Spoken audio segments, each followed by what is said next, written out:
तो दोस्तों कैसे हैं आप सभी। मैं आशा करता हूं आप सब बिल्कुल ठीक होंगे।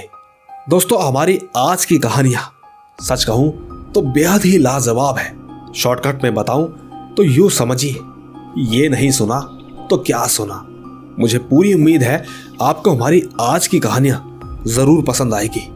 बस आप अगर पहली बार मेरे इस चैनल पर आए हैं तो चैनल को अभी सब्सक्राइब करके बेल बटन ऑल पे कर लीजिए।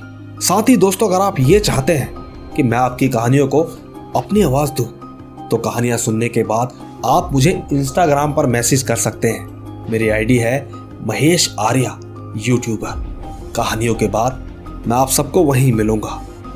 तो दोस्तों बिना देरी की जल्दी से अपने अपने हेडफोन लगाएं और शुरू हो जाएं मेरे यानी महेश के साथ।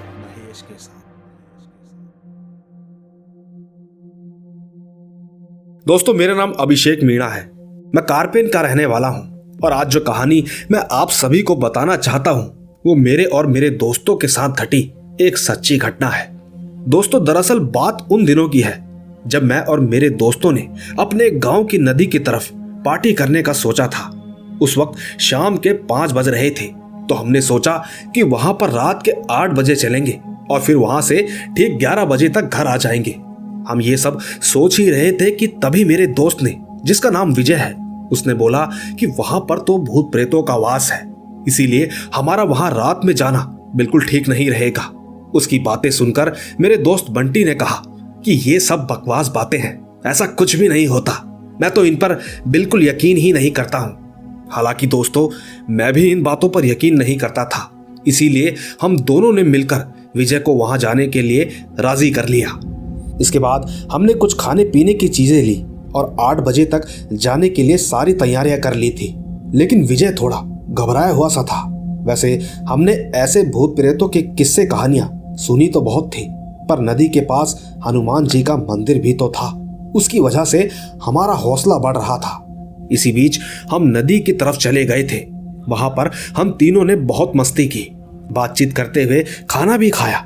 हम लोग पार्टी में इतना खोए हुए थे कि हमें समय का अंदाजा ही नहीं हुआ। जब मैंने अपने फोन में समय देखा तो रात के तकरीबन 12 बज चुके थे। इसके बाद मैंने अपने दोस्तों से कहा कि भाई अब हमें घर चलना चाहिए, हमें काफी देर हो चुकी है, चलो अब यहां से चलते हैं। लेकिन तभी बंटी ने कहा कि रुको भाई, अभी थोड़ी देर में चलेंगे, जरा मैं टॉयलेट करके आता हूं। इसके बाद हमने उससे कहा कि ठीक है तू जा, हम तेरा यहीं पर इंतजार कर रहे हैं। बंटी उठा और टॉयलेट करने के लिए चला गया। लेकिन ये क्या, वो शमशान घाट के पास टॉयलेट करने चला गया था।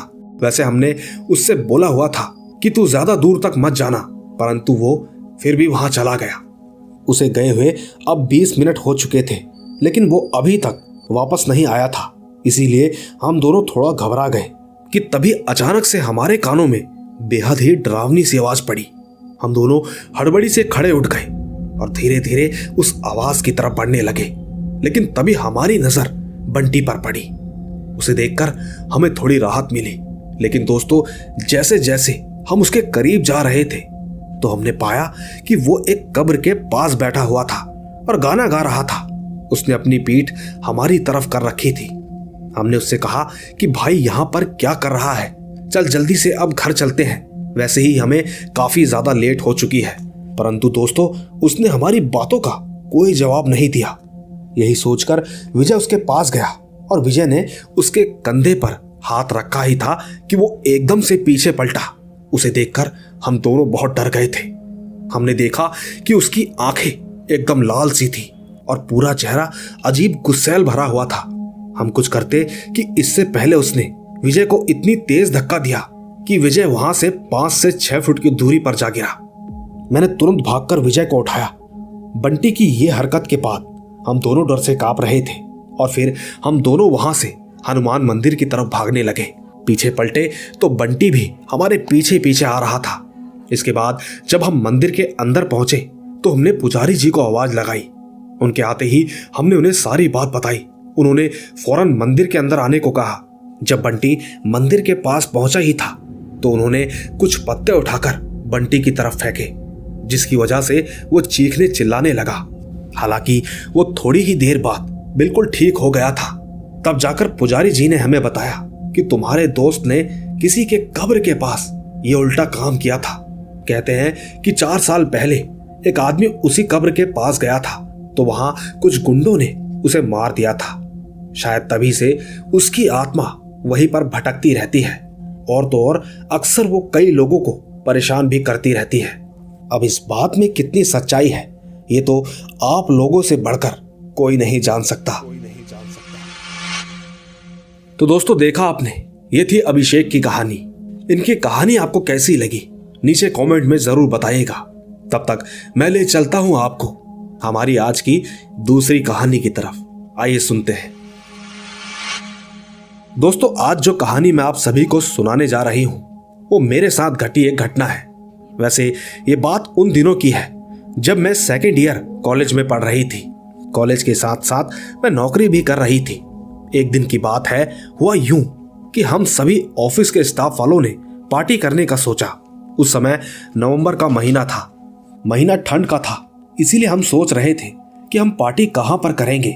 उसी बीच हमारे ग्रुप में एक लड़की थी जो फैमिली बैकग्राउंड से हम सब में सबसे अमीर थी। उसने हमसे कहा कि मेरे पिताजी का एक फार्म हाउस है, हम सब वहां पर पार्टी कर सकते हैं और तो और वो जगह शहर से काफी दूर है तो हमें वहां कोई परेशान भी नहीं करेगा। दोस्तों उस वक्त तक तो मैंने कोई फार्म हाउस देखा भी नहीं था, इसीलिए मैं काफी ज्यादा एक्साइटेड थी। उस लड़की का फार्म हाउस हाईवे के रोड से काफी अंदर की तरफ जंगल के पास था। जब हमारी वहां पर जाने की पूरी प्लानिंग हो गई तो मैंने अपने घर आकर अपनी वहां से जाने की परमिशन ले ली थी। आखिरकार जिस दिन हमारी पार्टी थी वो दिन भी आ ही गया था। पार्टी तो रात के 8 बजे थी और हम सभी ऑफिस के दोस्त फार्म हाउस के लिए निकल गए थे। हम सब कुल मिला के 12 लोग थे, कुछ लड़कियां और कुछ लड़के। जब हम हाईवे पर पहुंचे तो मैंने देखा और सोचा कि ये तो जंगल जैसा लग रहा है। अंधेरा भी काफी हो चुका था, वो इलाका एकदम सुनसान सा लग रहा था। कहीं रोड पर कोई भी स्ट्रीट लाइट नहीं जल रही थी। हम बस अपनी गाड़ी की रोशनी से ही आगे बढ़ रहे थे। बस कुछ ही अंदर जाते जाते मेरी दोस्त का फार्म हाउस आ गया। वहां पहुंचकर हमें तो काफी अच्छा लग रहा था। हम सभी उसके अंदर जाते ही मस्ती करने लगे। फिर जब 9 बज चुके थे तो हमने तुरंत खाना भी गर्म किया और सब लोग मिलकर खाने भी लगे। इसी बीच कुछ लोग तो म्यूजिक चलाकर नाच भी रहे थे। फिर जब मैंने घड़ी में समय देखा तो 10:30 बज गए थे। मैंने सभी से कहा कि अरे यार काफी देर हो गई है, चलो अब घर चलते हैं। उस वक्त सबने मुझे कहा कि हम तो यहाँ कुछ देर और रुकेंगे, तुम्हें जाना हो तो चले जाओ। दोस्तों उनकी बातों से ये साफ लग रहा था कि ये 2-3 घंटे से पहले यहाँ से निकलने नहीं वाले। इसीलिए मैं वहां से अपनी स्कूटी लेकर घर की ओर निकल पड़ी। फार्म हाउस से निकलने के बाद मैंने देखा कि अब तो पहले से भी ज्यादा अंधेरा और एकदम खाली और सुनसान रोड थी, जैसे कि मैंने आपको पहले बताया था। पर मैं अपनी स्कूटी की रोशनी से आगे बढ़ते जा रही थी। कुछ दूर पहुंचते ही मेरी स्कूटी अपने आप बंद हो गई। तब मैं सोचने लगी कि अब इसको क्या हो गया। इसके बाद मैं बीच रोड पर अपनी स्कूटी को खड़ा करके चेक करने लगी कि आखिर इसमें दिक्कत क्या आई है। इसी बीच अचानक ही मेरी स्कूटी की चाबी नीचे गिर गई। अंधेरा होने के कारण मुझे कुछ भी दिखाई नहीं दे रहा था, पर मैंने अपने फोन की लाइट चालू की और चाबी को ढूंढने लगी। कुछ देर बाद मुझे चाबी मिल गई। सच कहूं तो उस समय तक तो मुझे जरा सा भी डर नहीं लगा। जब मैंने चाबी को स्कूटी में लगाई तो स्कूटी चालू हो गई। मैं धीरे धीरे हाईवे की तरफ जाने लगी। इसी बीच मैंने एक बात नोट की और वो ये कि मेरी स्कूटी का वजन भी काफी ज्यादा हो गया था। मानो ऐसा लग रहा था कि जैसे कोई मेरे पीछे बैठा हो। पर मैंने इस बात पर ज्यादा ध्यान न देते हुए अपने घर पहुंचने पर ध्यान दिया। इसी चक्कर में मैं स्कूटी भी काफी तेज चलाने लगी। मैं करीबन आधे घंटे के बाद में अपने घर पहुंच गई थी। घर पहुंचकर मैंने पाया कि सभी लोग सो रहे थे। मैं चुपचाप अपने कमरे में गई और फ्रेश होने के बाद सोने लगी। उस वक्त मेरी माँ और मेरा भाई बेड पर सोए हुए थे, तो मैंने अपना बिस्तर नीचे जमीन पर लगाकर सो गई। लेटने के बाद मुझे नींद नहीं आ रही थी। फिर 10 मिनट के बाद मैंने अपनी आंखें बंद की तो मेरे कानों में किसी के सांस लेने की आवाजें आने लगी। मैंने तुरंत अपनी आंखें खोली और अपने आसपास देखने लगी, पर मुझे कोई भी दिखाई नहीं दिया। मैंने दोबारा अपनी आंखें बंद की लेकिन फिर भी मुझे वैसा ही महसूस होने लगा। ऐसा लगातार कम से कम 5 से 6 बार हुआ। इसके बाद मैं डर गई।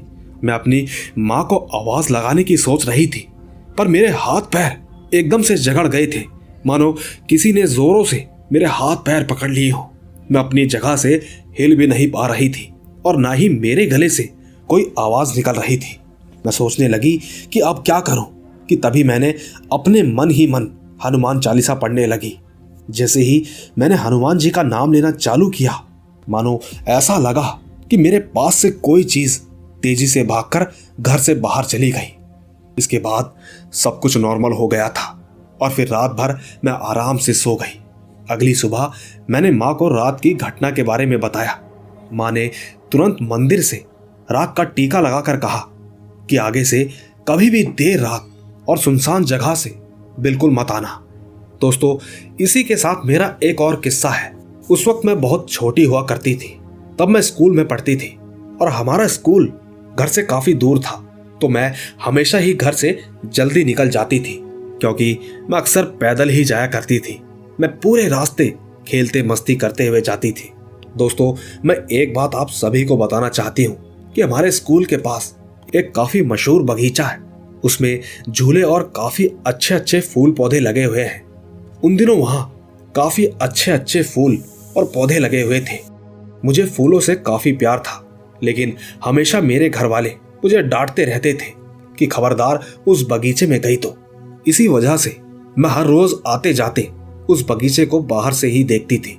मेरे पिताजी उस समय फौज में थे, तो हमारी देखभाल मेरे चाचा जी करते थे। एक बार हमें स्कूल से जल्दी छुट्टी हो गई, तो मेरे मन में अचानक ख्याल आया कि आज बगीचे में जाती हूँ। वहां जाकर कुछ देर खेलने के बाद वापस घर लौट कर चली जाऊंगी। बस फिर क्या था, मैं उस बगीचे के अंदर चली गई। पहले तो मैंने बगीचे में जाकर सुंदर सुंदर फूल तोड़े और अपने सर पर लगा लिए। फिर थोड़ी देर वहां खेला भी। झूला झूलने में तो मुझे बहुत मजा आ रहा था। इसी वजह से मुझे समय का पता ही नहीं चला कि कब शाम हो गई। फिर मैं वहां से घर के लिए निकल गई। जब मैं घर पहुंची तो देखा कि चाचा जी घर के बाहर मेरा इंतजार कर रहे थे। जब मैं उनके करीब पहुंची तो उन्होंने मुझे सीधा 2 थप्पड़ मार दिए और चिल्लाकर बोलने लगे कि तू इतनी देर से कहां थी। मैंने कहा कि मैं बगीचे में झूला झूल रही थी। इतना कहते ही चाचा जी ने मुझे वॉशरूम में बंद कर दिया और मेरी माँ को कहने लगे कि खबरदार जो इस वॉशरूम का दरवाजा खोला, आज इसे अंदर ही रहने देना, इसको तभी अक्ल आएगी। इतना कहकर वो अपने घर पर चले गए। मैं वॉशरूम में बैठकर काफी देर तक रोती रही। मैं लगातार ये भी कह रही थी कि माँ अब से ऐसा नहीं करूंगी, आप प्लीज दरवाजा खोल दो। काफी देर रोने के बाद जब दरवाजा नहीं खुला तो मैं रोते रोते ही वहीं पर सो गई। काफी रात हो चुकी थी। तब चाचा जी आए और उन्होंने दरवाजा खोला। वो मुझे घर के अंदर लेकर गए और समझाया कि आज के बाद से स्कूल से घर और सीधा घर से स्कूल जाना, ध्यान रहे, अगर बगीचे में गई तो बहुत पिटाई करूंगा। इतना कहकर वो अपने घर पर चले गए। मैं तुरंत अपनी माँ के पास गई और उनसे माफी मांगी। कहा कि माँ मुझे माफ कर दो, अगली बार ऐसी गलती नहीं करूंगी। माँ ने कहा कि बेटा तेरे चाचा जी बुरे इंसान नहीं है। उस बगीचे में ना जाने की भी बहुत बड़ी वजह है, जिसकी वजह से वो तुम्हें मना कर रहे हैं। मैंने माँ से कई बार पूछा कि आखिर वजह क्या है, आप मुझे प्लीज बताइए। तब जाकर कहीं माँ ने बताया कि हमारे गांव के पास एक खाली बंद घर है जो तूने देखा है। ये बात उससे जुड़ी हुई है। वैसे काफी साल पहले की बात है। उस घर में भी लोग रहते थे और उसी घर में एक लड़की भी रहती थी जिसका नाम रोजा था। वो दिखने में काफी खूबसूरत थी। पूरे गांव में उसके जैसा खूबसूरत कोई भी नहीं था। एक दिन वो गलती से उस बगीचे में चली गई। वहां पर उसने खेलकूद किया, बगीचे के फूल भी तोड़कर अपने सर पर लगाए। उसे वहां पर काफी अच्छा लगने लगा। फिर वो हर रोज शाम के समय वहां पर खेलने जाया करती थी और आते समय उस बगीचे के फूलों को भी अपने साथ ले आती थी। उसके घर वालों ने उन दिनों उसकी ये हरकतों पर ध्यान नहीं दिया था। दिन बीतते गए, वो रोज रोज उस बगीचे में जाती। इसी बीच उस बगीचे में उसको एक लड़का मिला। वो भी रोज उस बगीचे में आता था और रोजा से मिलता था। धीरे धीरे दिन गुजरते गए, वो आपस में मिलते रहे। इसी दौरान उन्हें प्यार हो गया था। इसके बाद रोजा ने अपने घर वालों को बिना बताए उससे निकाह मतलब शादी कर ली थी। फिर जब उसके घर वालों को ये बात पता चली तो वो पहले तो काफी गुस्सा हुए, फिर बाद में उनकी शादी को उन्होंने स्वीकार कर लिया, क्योंकि जब बच्चों ने ये कदम उठा ही लिया था तो पेरेंट्स को तो आखिर में ना चाहते हुए भी बच्चों की खुशी के लिए मानना ही पड़ता है। इसके बाद उन लोगों के शादी के कुछ दिनों के बाद पता नहीं क्यों पर रोजा का पति रोजा के घर में घर जमाई बनकर रहने लगा। और जब से रोजा का पति उनके घर में रहने लगा तो वो बिजनेस में काफी तरक्की करने लगे। उनके पिताजी का फ्रूट्स का बिजनेस था। ऐसे ही दिन बीतते गए, वो लोग खुशी खुशी रहने लगे। सब लोग एक साथ काफी खुश थे। फिर रोजा के 2 बेटे जो कि जुड़वा पैदा हुए। दोस्तों, आप सभी तो जानते ही हैं कि गांव में तो सभी जल्दी उठ जाया करते हैं और उठने के बाद काफी चहल पहल भी शुरू हो जाती है। एक दिन हुआ यूं कि गांव का एक आदमी सुबह सुबह टहल रहा था। उसने देखा कि रोजा का पति कहीं से आ रहा है। वो ये बात कई दिनों से नोट कर रहा था। उसका पति कहीं से आता है और फिर घर जाता है। ये देखकर उस आदमी को कुछ शक सा हुआ। तब उसने ठाना कि मैं इसके बारे में पता लगा कर रहूंगा। इसके बाद एक दिन उस आदमी ने उसका पीछा करने का सोचा। वो ठीक रात के 12 बजे रोजा के घर के पास छिप गया था। फिर रोजा के पति ने देखा कि जब सब सो गए हैं तो वो चुपके से घर से बाहर निकला और कहीं जाने लगा। वो आदमी उसका पीछा करते जा रहा था। थोड़ी दूर जाने के बाद उसने देखा कि रोजा का पति कब्रिस्तान पहुंच गया। वो आदमी भी सोच में पड़ गया था कि कोई इंसान इतनी रात को यहाँ क्यों जाएगा। वो दूर से ही रोजा के पति को देखने लगा कि आखिर वो कर क्या रहा है। रोजा का पति कब्रिस्तान के अंदर जाकर एक कब्र के पास जाकर रुक गया। कुछ देर वो उस कब्र पर ही बैठा रहा और फिर उस कब्र को खोलकर उसके अंदर सो गया। ये सब देखकर वो गांव का आदमी डर गया और सोचने लगा कि अभी इस वक्त किसी के घर पर जाना सही नहीं है। कल सुबह जल्दी ही सबको ये बात बतानी होगी। फिर वो आदमी वहां से चला गया था। अगली सुबह वो आदमी रोजा के घर पर आया और सबको जगा दिया। सबसे कहने लगा कि आप सभी को पता भी है कि जमाई करता क्या है। क्या तुमने कभी पता किया कि वो रात के समय कहाँ जाता है? रोजा के घर वालों ने कहा कि ये तुम क्या कह रहे हो, जो कहना है साफ साफ कहो। इसके बाद उस आदमी ने रात में जो कुछ भी देखा उसके बारे में सब कुछ बता दिया। फिर रोजा के पिताजी ने कहा कि ये हमारे घर का मामला है, हम खुद ही इस बात की तहकीकात करेंगे। ऐसे ही किसी बाहर वालों की बातों पर विश्वास करके हम किसी पर इल्जाम नहीं लगा सकते। रोजा के पिताजी की बात सुनकर वो आदमी अपने घर चला गया। वो जाते जाते कह गया कि ठीक है, आप कीजिए जो करना है, पर जल्दी ही कीजिएगा, कहीं ये ना हो काफी देर हो जाए। दोस्तों, ठीक उसी रात हुआ यूं कि जब घर में सभी सो रहे थे तो रोजा के पति ने देखा कि हाँ, सब सो गए हैं। वो घर से निकल गया। लेकिन उस रात रोजा के पिताजी जगे हुए थे। वो भी यही सोच रहे थे कि आज मैं देखता हूं कि आखिर उस आदमी की बातों में कितनी सच्चाई है। जब रोजा के पिताजी ने देखा कि उनका जमाई घर से निकल गया है तो वो भी ठीक उनके पीछे पीछे निकल गए। उसका पीछा करते करते उन्होंने देखा कि उसका जमाई सच में ही एक कब्रिस्तान के अंदर गया। वहां पहुंचकर वो एक कब्र पर जाकर बैठ गया और फिर उसके बाद उसे खोलकर अंदर जाकर सो गया। रोजा के पिताजी ने सोचा कि इस वक्त यहाँ ऐसी जगह पर बात करना ठीक नहीं, इससे तो कल सुबह ही बात करनी होगी। यही सोचते सोचते वो घर आ गए। जैसे ही अगली सुबह हुई तो रोजा के घर वाले सब जाग रहे थे। सब के सब उसके पति का इंतजार कर रहे थे। जब कुछ देर बाद उनका जमाई घर आया तो उसने देखा कि सब लोग जाग रहे हैं और उसी को घूर रहे हैं। तब वो घर के अंदर जाकर सबको कहने लगा कि आखिर बात क्या है, ऐसा क्या हुआ जो सभी लोग मेरी तरफ घूर रहे हैं। तब जाकर रोजा के पिताजी ने कहा कि तुम कौन हो और कहां से आ रहे हो, और ये रोज कब्रिस्तान जाने का आखिर क्या मतलब है। ये बात सुनकर उनके जमाई ने कुछ नहीं बोला, बस अपना सर झुकाकर खड़ा हो गया। रोजा के पिताजी के काफी बार पूछने के बाद भी उसने कोई जवाब नहीं दिया। तब जाकर सब गुस्सा हो गए और कहने लगे कि तुम सच बताओगे या फिर गांव वालों को बुलाएं, और साथ में मौलाना साहब को भी। मौलाना जी का नाम सुनते ही उसने अपनी चुप्पी तोड़ी और कहा कि नहीं नहीं, किसी को भी मत बुलाओ। इसके बाद रोजा के पिताजी ने कहा, फिर तुम हमें सच बताओ। दोस्तों, उसने जो बताया उसे सुनने के बाद सबके पैरों के नीचे से जमीन ही खिसक गई थी। उसने कहा कि मैं इंसान नहीं हूं, मैं एक जिन्न हूं। मैं उस बगीचे में हजारों साल से रहता हूं। रोजा को मैं हर रोज देखता था। पिताजी, रोजा बहुत ही नेक और अच्छे दिल वाली है। मैं उससे प्यार करने लगा। इसी वजह से मैंने उससे शादी कर ली। मैं रोजा को सच्चे दिल से प्यार करता हूं। मैंने जो कुछ भी किया अच्छी नीयत से किया। मैंने कभी भी आपका या आपके परिवार वालों का बुरा नहीं चाहा। आप सभी बस मुझे रोजा के साथ रहने दो। इसके आगे मैं कुछ नहीं कहना चाहता। दोस्तों, रोजा के पिताजी और उसके घर वाले कहने लगे कि इंसान और जिन्न का रिश्ता नामुमकिन है, ऐसा कभी नहीं हो सकता। सबने मिलकर रोजा के पति से प्यार से कहा कि अगर तुम सच्चे दिल से रोजा को प्यार करते हो तो तुम यहां से चले जाओ। पर उसने कहा कि मुझे यहीं रहने दो, मैं कभी भी किसी को भी परेशान नहीं करूंगा। पर रोजा के घर वालों ने कहा कि तुम खुदा के बनाए नियमों को भूल रहे हो, जिन्नों को इंसान की मदद और हिफाजत के लिए बनाया था। दोस्तों, जब उस जिन्न ने खुदा का नाम सुना तो वो अचानक गुस्सा हो गया और कहने लगा कि ठीक है, मैं हमेशा के लिए जा रहा हूं, लेकिन मेरे जो ये दोनों बेटे हैं मैं उनको भी अपने साथ लेकर जाऊंगा, देख लेना। दोस्तों, ये सब बोलते ही वो जिन्न वहां से एकदम गायब हो गया।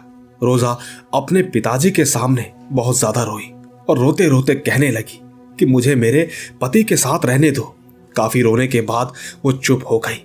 फिर दोस्तों, उसी दिन हुआ ये कि आधी रात में रोजा के दोनों बच्चे हवा में उड़ने लगे और ये नजारा देख घर वाले देखते ही रह गए। दोनों बच्चे हवा में उड़े और घर के बाहर जाते ही दोनों ही गायब हो गए, जिसके बाद घर वाले रोते हुए रह गए। रोजा का तो रो रोकर बुरा हाल हो गया था। उस दिन के बाद रोजा पागल सी हो गई थी। हालत इतनी ज्यादा खराब हो गई कि वो आज भी पागल खाने में ही है।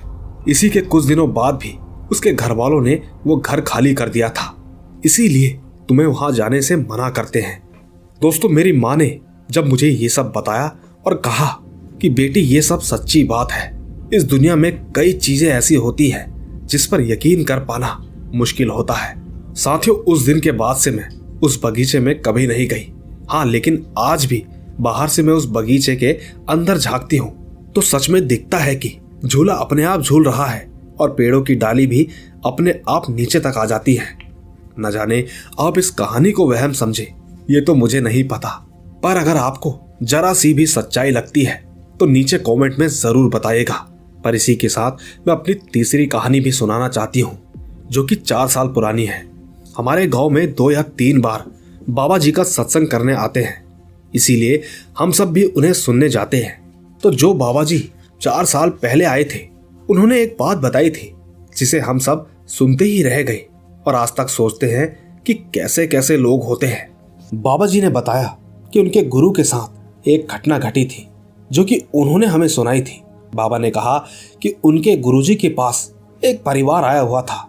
उनके बेटी के अंदर एक आत्मा थी। काफी जगह दिखाने के बाद भी कोई फायदा नहीं हुआ।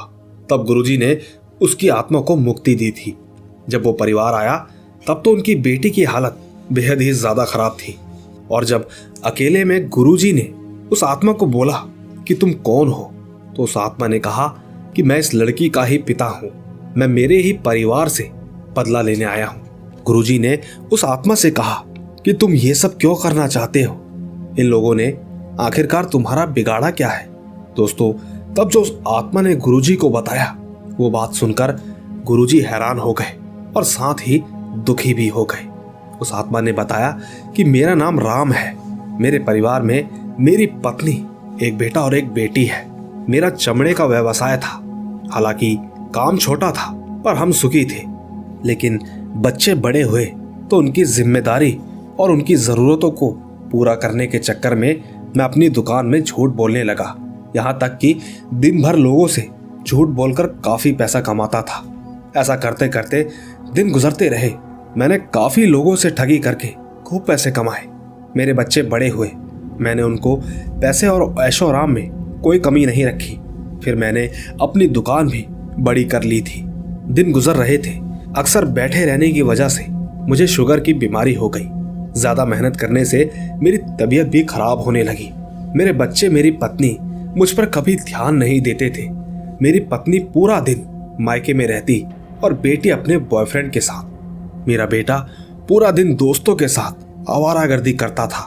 किसी को भी मेरी नहीं पड़ी थी। एक दिन मैंने सबको बोला कि अब मेरे से दुकान में बैठा नहीं जा रहा, अब आप लोग मेरा धंधा संभालो। उस वक्त मेरे बेटे ने मेरी पत्नी को मना कर दिया। फिर मुझे ना चाहते हुए भी दुकान पर बैठना पड़ा। ऐसे ही एक दिन मेरी शुगर बहुत ज्यादा बढ़ गई थी, जिसके कारण मेरी मौत हो गई। जब मेरी मौत हुई तो मेरी डेड बॉडी को हॉस्पिटल से घर लाया गया। घर पर सारे रिश्तेदार आए हुए थे, लेकिन मेरी बहन का आना बाकी था, जो कि दूसरे दिन आने वाली थी। तब मैंने देखा कि मेरी पत्नी और मेरे बच्चे मुझे देखकर मुंह बनाते, मानो मेरे मरने का उन्हें कोई दुख ही ना हो। सबको पता होगा कि पिताजी के मरने के बाद बेटे के बाल काटते हैं।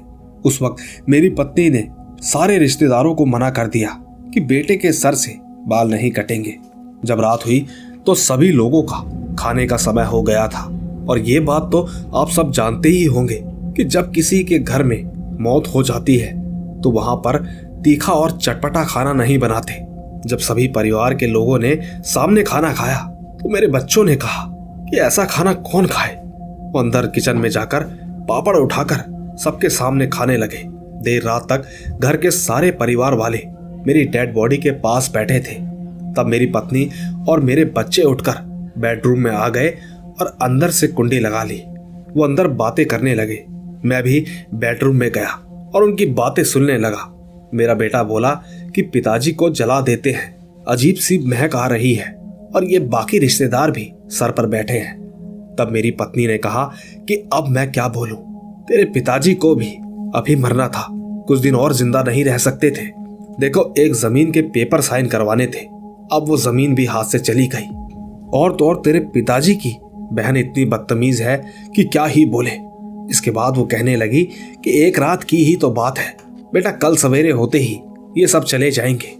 तो गुरुजी, जब मैंने ये सब सुना तो मैं बहुत ज्यादा दुखी हो गया।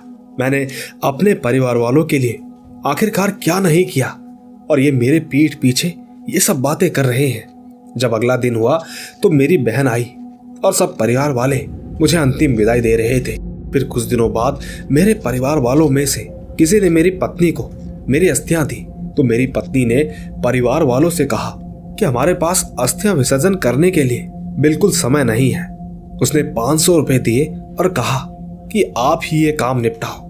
जब परिवार वाले कार लेकर घर से निकले तो सब बोल रहे थे कि कैसा नालायक बेटा और बीवी है, हम क्यों इनकी जिम्मेदारी लें। इसीलिए उन्होंने रास्ते में एक पंडित जी को मेरी अस्थियां दे दी। उन्होंने 100 रुपए देकर कहा कि इन अस्थियों को विसर्जित कर देना। उस वक्त उस पंडित ने मेरी अस्थियों को एक नाले में डाल दिया और खुद शराब पीने के लिए चला गया। मेरे मरने पर मेरी ये दुर्दशा हुई है, इसीलिए मुझे गुस्सा आ रहा है, मैं किसी को नहीं छोड़ूंगा। फिर गुरुजी ने कहा कि राम, तुम शांत हो जाओ, तुमने पहले भी गलतियां की और अब भी गलतियां कर रहे हो, मैं तुम्हें मुक्ति दूंगा, मेरा तुमसे वादा है। दोस्तों, इसके बाद गुरुजी ने राम की पत्नी और उसके बच्चों को खूब डांटा। उनसे कहा कि तुम लोगों ने बहुत ही नीच और गंदा काम किया है, जो तुम लोगों ने गलती की है उसको सुधारो, वरना मैं तो क्या, कोई भी आपको नहीं बचा सकता। तुम लोग राम का अच्छे से श्राद्ध करो और उसका पिंडदान करो। हर रोज गीता का 7वां अध्याय पढ़ो, तब ही राम की आत्मा को शांति मिलेगी। दोस्तों, तब जाकर कहीं राम के परिवार वालों ने गुरुजी से बात की और उनसे माफी मांगी। तब जाकर गुरुजी ने आखिर में कुछ शब्द कहे, पैसा कमाने से कुछ नहीं होता, अपने परिवार को अच्छे संस्कार दो, अच्छी शिक्षा दो, अच्छे कर्म भी कभी खाली नहीं जाते, अब तुम लोग जा सकते हो। दोस्तों, जब मैंने ये घटना के बारे में सुना तो मैं घबरा गई थी। मैं सोचने लगी कि कैसे कैसे लोग इस दुनिया में मौजूद हैं जो कि अपने ही परिवार के साथ ऐसा कैसे कर सकते हैं। बस यही थी मेरी 3 कहानियां।